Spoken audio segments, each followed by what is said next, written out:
Di saat guru mencubit pipi si gadis kecil, si guru langsung mendapat karmanya. Di perjalanan pulang dari sekolah, guru mengendarai sepeda dan mengenai batu besar. Kemudian langsung jatuh ke dalam selokan. Dan alasan ini ada di gadis kecil tersebut. Kelihatannya seperti anak gadis biasa, tapi dia sejak lahir sudah menerima kutukan. Orang-orang yang memegangnya, orang itu akan mengalami hal sial. Mamanya meninggal di saat itu juga karena memegangnya. Papanya masih tidak tahu anaknya mempunyai kemampuan seperti ini, dan membawanya untuk meninggalkan nenek. Tapi juga karena tidak hati-hati memegangnya, dia meninggal di jalan, hingga nenek di kampung yang memegangnya juga sial meninggal di rumah. Sejak saat itu, gadis kecil ini diadopsi dan tinggal di kuil. Dan tiap hari dia hidup di dalam bayangan, karena dia takut bisa melukai orang-orang di sekitarnya. Waktu berlalu dengan cepat, si gadis kecil sudah masuk sekolah. Dia datang ke sekolah, dan teman-teman kelasnya mengira dia orang yang aneh. Ini hari yang cerah, tapi dia akan tetap memakai jas hujan kuning. Anak-anak yang lain bisa main bersama, sedangkan dia, tiap hari selalu sendirian. Dan di badannya membawa seekor cicak. Hari ini, ada teman kelas yang penasaran dan menanyainya, "Tidak hujan, kenapa pakai jas hujan?"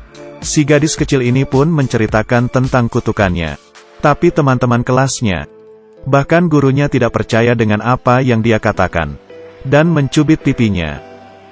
Siapa sangka hal sial pun terjadi. Si guru di perjalanan pulang dari sekolah, mengendari sepedanya dan mengenai batu besar lalu jatuh ke selokan. Hal ini dengan cepat menyebar di sekolah. Sejak itu, semua teman kelas pun mempercayai perkataannya. Dan di tempat dia muncul, semua orang akan ketakutan dan langsung menjauhinya. Tapi anak laki-laki ini tidak takut dengannya, malah menjadi temannya. Keduanya ke sekolah bersama, saling bercerita. Hingga hari ini, di perjalanan pulang, peliharaan si gadis masuk ke tanah dan menghilang. Si anak laki-laki demi membantunya mencari cicak, pun masuk ke dalam tanah. Mencari sangat lama, hingga turun hujan. Tetap saja tidak ketemu. Mereka kecewa dan mencari tempat untuk berteduh. Si gadis kecil pertama kalinya melepaskan jas hujan kuningnya, dan menutupi badan si anak laki-laki. Keduanya bersama hingga hujan berhenti. Keesokan harinya si anak laki-laki sakit. Si gadis sangat menyesal. Dia memutuskan untuk meninggalkan sekolah. Sejak itu, si anak laki-laki pun tidak pernah bertemu dengannya lagi. Tidak lama kemudian, keluarga anak laki-laki pindah ke kota. Bertahun-tahun kemudian, si anak laki-laki sudah tumbuh besar. Tapi di dalam hatinya masih tidak lupa dengan si gadis itu. Menggunakan kesempatan di hari libur sekolah, dia kembali lagi ke kampung halaman mencari si gadis. Dan sangat beruntung dia akhirnya menemukannya. Melihat si gadis ini suka membaca buku, dia pun menemaninya membaca buku bersama. Mendengar gadis ini suka minum alkohol anggur, dia pun diam-diam mengeluarkan alkohol anggur dan minum bersamanya. Mendengar gadis itu suka makan sushi, sudah malam pun dia masih meminta papanya untuk membuatkan sushi, lalu membawakannya ke si gadis sebagai kejutan. Si gadis baru pertama kalinya bertemu dengan orang yang sangat baik kepadanya. Saat itu, dia pun jatuh cinta dengan si pria ini. Dan tidak bisa menahannya lagi, ia menyiuminya. Tapi dia tidak kepikiran kalau kutukan itu akan menyelakai orang-orang di sekitarnya. Keesokannya, pria itu mengalami hal sial. Gadis ini sangat kasihan, karena kutukan di tubuhnya. Orang yang menyentuhnya akan terkena sial. Di saat masih kecil, keluarganya karena menyentuhnya pun meninggal. Setelah besar, gadis mempunyai orang yang disukai. Tapi karena tidak tahan untuk menyiuminya, keesokannya, pria itu langsung sakit masuk rumah sakit. Memiliki kemampuan yang mengerikan ini, membuat gadis ini sudah pasti akan sendirian selama hidupnya. Demi melindungi si pria, dia memilih untuk meninggalkannya. Waktu berlalu dengan cepat, 5 tahun sudah berlalu. Di saat dia muncul lagi, pria itu agak bingung. Dia sudah lama tidak bertemu dengan si gadis. Kali ini, dia tidak akan membiarkannya pergi. Ia melepaskan tali sepatunya, dan mengikat kedua kaki mereka bersama. Dengan begini dia baru merasa aman. Di malam hari mereka jalan-jalan, makan dan saling bercerita. Tapi si gadis sangat mengerti. Dia tidak mungkin bisa bersama dengan pria ini. Si gadis datang hanya untuk memberikan ucapan perpisahan, karena ia ingin keluar negeri. Si pria sangat sedih, tapi si gadis tetap bersikukuh. Pada akhirnya si gadis pun tetap pergi. Hingga akhir, dia tetap tidak tahu rahasia kutukan si gadis. Dia sebenarnya menderita penyakit. Sewaktu kecil, dia dan orang tuanya mengalami kecelakaan di jalan. Orang tuanya meninggal di tempat, dan dia masih bisa diselamatkan. Di saat proses penyelamatan, dokter tidak hati-hati mengenai badannya dengan darah pasien yang menderita AIDS. Dengan beginilah ia tertular penyakit AIDS. Awalnya gadis ini tidak mengerti sama sekali. Setelah dia mencari tahu di kamus, dia baru mengetahui semuanya. Sejak itu, dia tiap hari akan menggunakan jas hujan kuning. Bertemu dengan siapa akan langsung mengatakan dia dikutuk.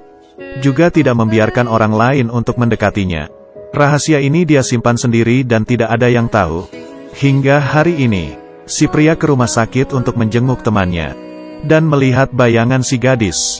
Sebelum dia mengejar, orangnya sudah hilang. Dalam hatinya merasa ragu. Dia tahu hanya biksulah yang bisa memberikannya jawaban. Dia menggunakan nyawanya untuk mengancam biksu. Biksu yang tidak bisa apa-apa pun memberitahu kebenarannya. Ternyata selama ini si gadis tidak mengatakan apa-apa. Demi menyembuhkan penyakit, sekarang keadaannya semakin memburuk. Bisa hidup berapa lama lagi tidak ada yang tahu. Setelah mengetahui alamat si gadis, si pria langsung pergi menemuinya. Sang gadis bertemu dengan si pria tidak merasa kaget. Dia berkata dirinya sebenarnya adalah alien. Tunggu UFO datang menjemputnya. Dia sudah bisa kembali ke planetnya sendiri. Berharap di saat berpisah, si pria masih bisa mengatakan selamat tinggal dengan tersenyum. Si pria tidak membantah kebohongannya. Mereka pun bercerita seperti biasanya. Tiba-tiba penyakit si gadis kambuh. Dia mengantarnya ke rumah sakit. Malam ini, sang pria di bawah hujan deras. Dia tidak tahu harus bagaimana untuk menolongnya. Mengingat gadis itu pernah berkata ada seseorang yang pernah memotret keajaiban ini. Itu adalah pola yang disebut lingkaran misterius. Dan digantikan dengan menjadi pesawat UFO. Satu-satunya hal yang bisa dia lakukan sekarang adalah menaruh harapan pada keajaiban. Demi membuat pola ini, dia tanpa tidur dan istirahat mencabut rumput.